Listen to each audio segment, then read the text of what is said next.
আমি ইলেকশন মেনিফেস্টোতে কৈ দিছো যে তোমালোকৰ প্ৰতি আমাৰ দায়িত্ব নাই আমিতো দায়িত্ব নাই বুলিয়ে কৈছো আমি দায়িত্ব আছে বুলি ক'ত কৈছো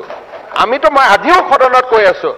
মইতো সিধাই কওঁ ভোটে নালাগে বুলি মই আগতে কৈছো গোৱালপাৰাত ডাঙৰ এভিকশন হ'ব উপায় নাই হাইকোৰ্টে ক্লিয়াৰ অৰ্ডাৰ দিছে আজি মই বিধানসভাতে কৈছো যে কংগ্ৰেছৰ তাত মানুহে 3জন এমএলএ জিকাইছে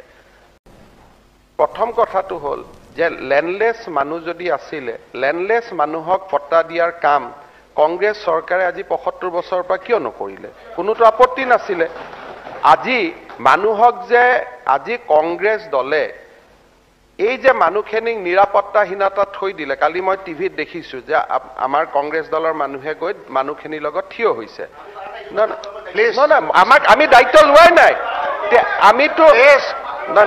শুনক আমি ইলেকশন মেনিফেস্টোতে কৈ দিছো যে তোমালোকৰ প্ৰতি আমাৰ দায়িত্ব নাই আমিতো দায়িত্ব নাই বুলিয়ে কৈছো আমি দায়িত্ব আছে বুলি ক'ত কৈছো আমিতো মই আজিও সদনত কৈ আছো মইতো সিধাই কওঁ ভোটে নালাগে বুলি গতিকে আমাৰ ক'ত দায়িত্ব আছে গতিকে এইটো কথাটো পিছত আৰ্গুমেন্ট প্লিজ নাই মইতো আপুনি কথা কতে একবাৰ উঠা নাই কথাটো হ'ল যে ৭৫ বছৰত কংগ্ৰেছ চৰকাৰে চৰৰ মাটি জৰীপ কৰিব পাৰিলেহেঁতেন কংগ্ৰেছ চৰকাৰে বটদ্ৰবা সমষ্টিত কন্টিনিউয়াছলি কংগ্ৰেছ দলৰ এমএলএ আছিলে কংগ্ৰেছ দলে মানুহখিনিক পট্টা দিব পাৰিলেহেঁতেন আজি আমি কাক উচ্ছেদ কৰিছো যাৰ পট্টা নাই যাৰ মাটিত অধিকাৰ নাই আমি তাকহে উচ্ছেদ কৰিছো গতিকে উচ্ছেদ কৰা মানুহৰ ওচৰত কংগ্ৰেছৰ মানুহ যোৱাৰ আগতে কংগ্ৰেছে মানুহখিনিক ক্ষমা খুজিলে নে নাই যে আপোনালোকক আমি পট্টা দিব নোৱাৰিলো কাৰণে আজি আপোনালোকৰ এই অৱস্থাটো হ'ল সেই কথাটো মই কৰা কোনো দেখা নাই আজি ইউডিএফ শাসনত নাই মই ইউডিএফক সমালোচনা কৰিব যোৱা নাই কিন্তু ৭৫ বছৰত চৰৰ মাটি জৰীপ কৰিব পাৰিলেহেঁতেন আজি যেনেকৈ আমি মিছন বসুন্ধৰা কৰিছো আমাৰ এই মানুহখিনিক লৈও মিছন বসুন্ধৰা আগত হ'ব পাৰিলেহেঁতেন আজি গৰুখুটি মানুহখিনি কংগ্ৰেছে পট্টা দিব পাৰিলেহেঁতেন বটদ্ৰবাৰ মানুহখিনি কংগ্ৰেছে পট্টা দিব পাৰিলেহেঁতেন কংগ্ৰেছে পট্টা নিদিয়াকৈ কিয় ৰাখিছিল কাৰণ তেওঁলোকে এই মানুহখিনি নিৰাপত্তাহীনতাক লৈ ৰাজনীতি কৰিছিল যে তেওঁলোক নিৰাপত্তাহীন হৈ থাকক আৰু তাকে লৈ আমি ৰাজনীতি কৰিম আজি আমাৰ যোৱাকালি গোটেই কংগ্ৰেছৰ উচ্ছেদৰ পিছত কিয় কান্দিব লাগে ৭৫ বছৰত কান্দিব লাগিছিল না আজি ৭৫ বছৰত গৈ আমি কিয় নাকান্দিলো এই মানুহখিনিক যদি ১.৫ কথা মাটি আমি দিলোহেঁতেন ৭ বিঘা মাটি দিলোহেঁতেন আমিতো উচ্ছেদ কৰাৰ দৰকাৰ নাছিল এতিয়া প্ৰথম কথা যিকোনো ল্যান্ডলেস মানুহে ডিসিক গৈ আবেদন কৰিব পাৰে যে মই ল্যান্ডলেস মোক মাটি দিব লাগে ডিসি এটা তদন্ত কৰিব যদি সঁচাই ল্যান্ডলেস তাৰ মাটিৰ ব্যৱস্থা কৰিব আজি আমি গৰিখুটিটো ইমান মানুহ এভিকশন কৰিলো তাৰে যিখিনি মানুহ ল্যান্ডলেস বুলি প্ৰমাণ হ'ল তেওঁলোককতো আমি দলগাঁৱত লৈ গৈছো আমি বহুৱাই দিছো যিখিনি মানুহ কিন্তু সেইটো পাৰ্চেন্টেজ কিমান 100 জন মানুহ বহি আছিলে 90 জনৰে ভোট ভুটি লৈ তেওঁলোক 6 গাঁৱলৈকে গুচি গ'ল তাৰমানে এইটো এডিশনাল মাটিহে আছিলে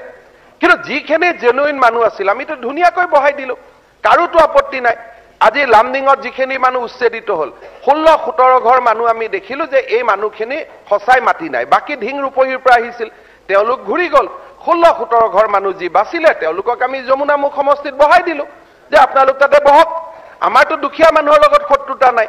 গোটেইখিনি মোৰ এটাই ৰিকুৱেষ্ট যে অলপ কংগ্ৰেছ দলে সংখ্যালঘু মানুহৰ হৈ মাত মতাৰ আগতে আমি সংখ্যালঘু মানুহখিনিক ৭৫ বছৰ কেনেকৈ এৰি থৈ আহিলো মাটিৰ পট্টা নিদিলো চৰৰ মাটি জৰীপ নকৰিলো ভাল ঘৰ এটা নিদিলো ভাল স্কুল এটা নিদিলো ভাল জীৱন এটা নিদিলো বিৰোধী পক্ষত থাকোতে যে আমি ইমান সংখ্যালঘু প্ৰীতি হৈ যাওঁ শাসনত থাকোতে কাম কিয় নকৰো আমাৰ কামটো শাসনত থাকোতে কৰা কামে আজি যদি মোক ভোট দিয়া মানুহখিনিক মইতো মিছন বসুন্ধৰা কৰিছো যে আহক পট্টা দি দিম আপোনালোকক ভোট দিয়া মানুহখিনিও আপোনালোকে কৰিব লাগিছিল এতিয়া আপোনালোকৰ কামো মই কৰিব লাগিব মোৰখিনি কামো মই কৰিব লাগিব আৰে গোটেই ৭৫ বছৰৰ কাম গোটেই ৭৫ বছৰৰ আপোনালোকে সৃষ্টি কৰা সমস্যা মইতো 1.5 বছৰত সমাধান কৰিব নোৱাৰো আজি এবাৰ মনত ভাবক আজি এই যে কালি বটদ্ৰবাত আমি দেখিছো আৰে জোৱাইকো মাটি দি দিয়ে মাটি গৈ পেলাই যাৱাই গাঁৱে হৈ গ'ল এটা সেই মানুহৰ লগততো আমি থিয় হ'ব নোৱাৰো কিন্তু যিখিনি মানুহ সঁচা অৰ্থত ল্যান্ডলেস কালিয়ে মই ডিসিক কৈছো যে কোনবা যদি মানুহ সঁচা অৰ্থত ল্যান্ডলেস আছে আপোনালোকে চাই দিব কিন্তু আমাৰ এই সব মানুহে বুজি পাব লাগিব যে 50 বিঘা মাটি দখল কৰি থকাটো কোনেও ল্যান্ডলেস বুলি নকয় এজন তাত পঞ্চায়তৰ প্ৰেসিডেন্টে 50 বিঘা মাটি দখল কৰি থৈ দিছে এটোতো সিলিং একমতেও ইমান মাটি ৰাখিব নোৱাৰে তো আজি যদি সংখ্যালঘু মানুহ যিখিনি চৰত আছে 7 বিঘা মাটি যদি ভগাই লয় কাৰোতো প্ৰবলেমে নাই এটা মাটি লৈ থৈছে 200 বিঘা 300 বিঘা 800 বিঘা তাততো সমস্যা হ'বই আজি সেইকাৰণে ল্যান্ড পলিচিৰ কথা কোৱাৰ কাৰণে মই ভাল পালো কংগ্ৰেছ দলে এটা জাগৰণ সৃষ্টি কৰক যে মানুহে ল্যান্ড পলিচিৰ বাহিৰত মাটি ৰাখিব নাপায় গভৰ্ণমেণ্টক নিজে নিজে মাটি দি দিয়ক না যে আমাৰ এই মানুহখিনি আমি 50 জন মানুহ আছো আমি 5000 বিঘা ক্যাপচাৰ কৰি আছো আমাক 350 বিঘা এলট কৰি দিয়ক বাকি 700 বিঘা আমি এৰি দিম ঝামেলা খতম গভৰ্ণমেণ্টেটো ভালেই পাব গতিকে যদি ল্যান্ড পলিচিৰ আমি সঁচাই কথা কৈছো ল্যান্ড পলিচিৰ ওপৰত জাগৰণ এটাও আমি সৃষ্টি কৰিব লাগিব যে বিয়ন ল্যান্ড পলিচি আমি মাটি নধৰো আজি আমাৰ জাকিৰ হুছেইন সিকদাৰৰ তাতে মই প্ৰায় কথা পাতি আছো জাকিৰ হুছেইন সিকদাৰক যে এইখিনিটো এভিকশন কৰিব লাগিব কাৰণ কিহৰ কাৰণে তাতে মানুহখিনি 50 বিঘা মাটি ৰাখি থৈ দিছে এতিয়া আজিৰ দিনতে এলএচিৰ মেম্বাৰ বিধায়ক গৰাকী আজিৰ দিনতে কপুলাৰ লৈ পেলাই আবেদন কৰক যে 7 বিঘা মাটি দিয়ক তেওঁলোকে পট্টা পাব পট্টা পালে বাকি মাটিখিনি চৰকাৰৰ হৈ যাব চৰকাৰো খুশ মানুহ খুশ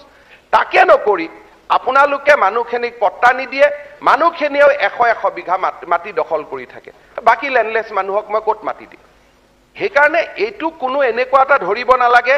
যে আমি কোনোবা জাতি উপজাতিৰ বিৰুদ্ধে আমি কৰি আছো আমাৰ কথাটো হ'ল যে যি মাটিত পট্টা নোহোৱাকৈ মানুহ বহি আছে তেওঁলোকক আমি এভিকশন কৰিছো না এটা আপোনালোকে আবেদন কৰক হিন্নাখন আমি বৰছলাত মাটি এভিকশন কৰিছিলো তাৰে 50 ঘৰ মানুহে আমাক আবেদন কৰিলে পট্টা আমি কেবিনেটত ক্লিয়াৰ কৰি দিছো 50 ঘৰ মানুহৰ এটা তেওঁলোক হিন্দু বঙালী নে হিন্দু মুছলমান নে হিন্দু অসমীয়া এইবিলাক আমি চোৱা নাই 50 ঘৰ মানুহ আউট অফ 450 ফ্যামিলি 50 জনেহে আবেদন কৰিব সাহস কৰিলে কাৰণ বাকি সকলৰ ঢিং ৰূপহিত মাটি আছিল পৰিয়ালৰ মাটি আছে না মাটি কমি গৈছে এটোটো মোৰ দুখ নহয় সন্তান কম জন্ম দিব লাগে তেটা মাটি নকমিব এটা যদি 8 জন সন্তান 12 জন সন্তান হয় মাটিটো কমি যাবই হেতুটো সমস্যা এটা গতিকে অকল এটা বস্তুৰ ওপৰত ফোকাস কৰিলে অসমখন ঠিক নহব যদি মাটি অতিক্ৰমণ হ'ব আজি আপোনালোকে চাওক পাভৈ বনাঞ্চলত এতিয়া আমাৰ সংখ্যালঘু মানুহ তাতে সোমাইছে গৈ 2-1 জনজাতীয় মানুহ সোমাইছে এতিয়া আমিতো বিচাৰি এভিকশন নকৰো যে সংখ্যালঘুখিনিক এভিকশন কৰিম জনজাতীয়খিনিক নকৰিম আমি জনজাতীয় মানুহখিনিক খবৰ দিছো যে 2005 আগত যদি আপোনালোক ইয়াত আছিলে ফৰেষ্ট ৰাইট মতে আপোনালোকে আবেদন কৰক সময় দিছো আমাৰ এমএলএ সকলক জনাইছো যে আপোনালোকে গৈ মানুহখিনিক সচেতন কৰক কিন্তু যদি 2005 আগৰ তেওঁলোকে কাগজ দিব নোৱাৰে তেলে মইতো বনাঞ্চলখিনিটো ক্লিয়াৰ কৰিবই লাগিব তাতে গৈ এতিয়া কংগ্ৰেছৰ ডেলিগেশ্যন এটা যদি আহি হাজিৰ হয় হেতু হাইকোৰ্টত পিআইএল কৰিব লাগে যে আপোনালোকে কোৰ্টে গভৰ্ণমেণ্টক যিটো ফৰেষ্ট এভিকশন কৰিব অৰ্ডাৰ দিছে হেতু আপোনালোকে কেনসেল কৰক কাৰণ আমাৰ ইয়াত আপত্তি আছে এখনটো পিআইএল কংগ্ৰেছৰ ফালৰ পৰা যাব লাগে হাইকোৰ্টত এতিয়া অৰ্ডাৰ দিছে হাইকোৰ্টে যে এন্টায়াৰ গোৱালপাৰা এভিকশন কৰিব লাগে আমাৰ এমএলএ মহোদয় জানে এটা 4 জনকৈ গোৱালপাৰা ৰাইজে কংগ্ৰেছ দলৰ বিধায়ক পাতিছে তেওঁলোকে হাইকোৰ্টত গৈ পিটিশন এখন কৰিব নালাগে নেকি যে এনেকুৱা অৰ্ডাৰ নিদিব বুলি লাগিব নে নাই এভিকশনৰ পিছত গৈ পেলাই তাতে এটা ক্যামেৰাত ফটো উঠিলো কান্দিলো মানুহখিনিক এলাপ চালো ফটো অপৰচুনিটি হৈ গল দুদিন পিছত সব পাহৰি গল এটাতো গৰু খুটিত কোনো কংগ্ৰেছ নাযায় যাই জানো কোনবা কোনোটো নাযায়